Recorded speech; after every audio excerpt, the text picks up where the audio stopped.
Hello guys, तो next technique है हमारे पास to find the value of this type of questions. कैसे फाइंड आउट करेंगे? फैक्टर करके एक्स का बोलता है if x is equal to m+1 then m+1 is the answer आएगा हमारे पास। ठीक है, फैक्टर करेंगे। अब देखो हम एग्जाम्पल के थ्रू देखते हैं। मतलब find the value of this. ठीक है, इसकी वैल्यू फाइंड आउट करनी है। अब हमारे पास क्या x की वैल्यू 6 है, तो देखो 6 के फैक्टर्स जब हमने किए 6 2 3 जा 6 3 1 जा 3, तो फैक्टर क्या है 2 और 3 आए। देखो अब 2 और 3 हमारे पास इसके फैक्टर्स आए, तो अब हम क्या लेके m की वैल्यू के लेके चलते हैं 2। ठीक है, m की वैल्यू क्या आ जाएगी हमारे पास 2। ठीक है, तो x कैसे फाइंड आउट करेंगे? बोलते m 2 इंटू 2 प्लस 1। ठीक है, इस तरीके से हो जाएगा। देखो सेम आ रहा है ना, 2 और 3 वैल्यूज आ रही है इसकी, तो बोलते अब इसका आंसर क्या होगा? m+1 ना आंसर होगा, तो m+1 क्या आ जाएगा हमारे पास? m+1। m की वैल्यू कितनी है? 2 2 + 1 दैट इज इक्वल्स टू 3, तो 3 क्या हमारे पास इस टर्म का आंसर है हमारे पास। ठीक है, तो अब हमारे पास एक थर्ड टेक्निक है। तो क्या बोलता है to find the value of this factorise x if x is equal to this and then m is the answer. इसमें क्या आएगा हमारे पास? m आंसर आएगा। जो प्लस वाला है उसमें हमारे पास m+1 आंसर आएगा, और जो हमारे पास नेगेटिव वाला है उसमें हमारे पास m आंसर आएगा। ठीक है, तो अब क्या है? Find the value of 12। देखो ये क्या हमारे पास 12, तो क्या आता है 2 6 12 2 3 6 एंड 3 1 3, तो क्या आएगा? एक तो देखो 4 और 3 हम फैक्टर्स लेके चल सकते हैं। ठीक है, 4 और 3, तो क्या आ जाएगा? अब क्या आएंगे हमारे पास? 12 के फैक्टर्स क्या आ जाएंगे? 3 × 4। तो इसको हम कैसे लिख सकते हैं? 3 इंटू 3 + 1 की फॉर्म में लिख सकते हैं। ठीक है, तो अब m की वैल्यू क्या आ गई हमारे पास? 3। ठीक है, अब क्या बोल रहा है इसने? अब बोल रहा है कि अगर हमारे पास इस टाइप का होगा तो इसका आंसर क्या आएगा हमारे पास? m। ठीक है, अब m की वैल्यू हमारे पास 3 है, तो ऑब्वियसली इसका आंसर क्या आ जाएगा हमारे पास? 3। ठीक है, अब नेक्स्ट एग्जांपल है हमारे पास।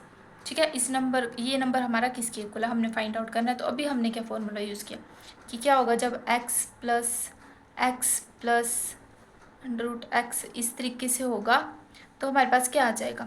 एक हमारे पास ये किसके इक्वल आएगा? m+1 जो है इसका आंसर आएगा। ठीक है, और जब हम फैक्टर्स करेंगे तो क्या आएगा हमारे पास? m इंटू m+1 की फॉर्म में आना चाहिए। ठीक है, देखो 72 के जो फैक्टर्स हैं हमारे पास, पहले ये 2 से जाएगा, 2 3 6 2 6 12 2 1 2 एंड 2 8 16 2 9 18 3 3 3 9 3 3, तो क्या गया?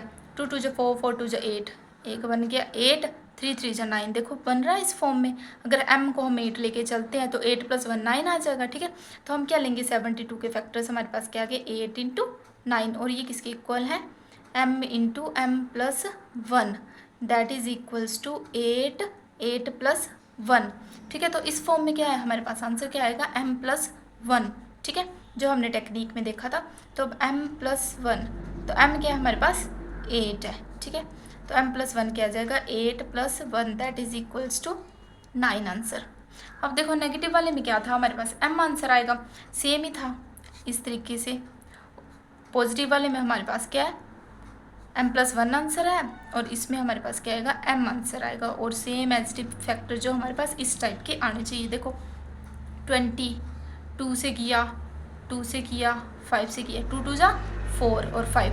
अब 4 है। ठीक है, m की वैल्यू 4 लेके चलते हैं, तो 4 + 1 5 होती है हमारे पास, तो इसके factors same as it is आ रहे हैं। तो हम क्या करेंगे? अब 20 के फैक्टर्स के आगे हमारे पास 4 × 5, जो किस फॉर्म में है? 4 4 + 1 5 आ गया। ठीक है, तो m की वैल्यू कितनी होगी हमारे पास? 4 आ गई। ठीक है, तो अब इसका आंसर क्या है? इसने बोला हुआ है कि जब इस तरीके से होगा तो हमारा आंसर क्या आएगा? m के इक्वल आएगा। तो m जो है 4 है, और ये हमारा आंसर है 20 वाले का। ठीक है, अब नेक्स्ट टेक्निक है technique number 4।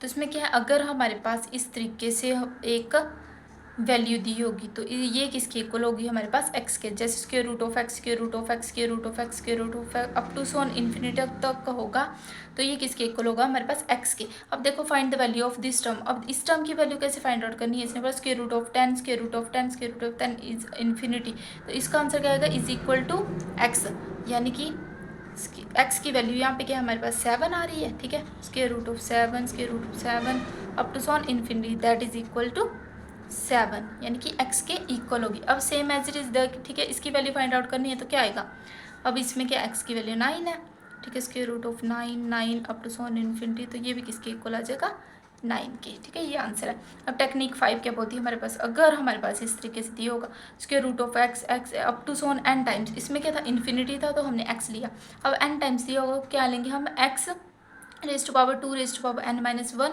2 raise to power n, यहाँ पे n क्या है हमारे पास, number of time x is repeated, कितने number of times x repeat होता है हमारे पास, ठीक है। तो अब यहाँ देखो अंडर रूट 7 रूट 7, तो यहाँ पे हमारे पास ये क्या कर रहा है 3 टाइम्स रिपीट हो रही है x की वैल्यू, ठीक है। तो n क्या आ जाएगा हमारे पास 3, क्यों, क्योंकि वैल्यू जो है 3 टाइम्स रिपीट हो रही है, तो x के हमारे पास 7, ठीक है 7, तो 2 raise to power 3 minus 1 2 raise to power 3, तो क्या आ जाएगा 7, अब 2 रेज टू पावर 3 क्या होती है 8 माइनस 1 डिवाइडेड बाई 8, तो ये क्या आ गई 7 रेज टू पावर 7 बाई 8, ठीक है, ये इसका आंसर है। अब सेम एज इट इज इसमें देखेंगे तो बोलता है अब n की वैल्यू क्या आएगी 1 2 3 4 5, ठीक है, कितनी बार रिपीट हो रहा है हमारे पास 6 6 6 6 और 6, तो कितनी बार रिपीट हो रहा है हमारे पास 5 टाइम्स रिपीट हो रहा है।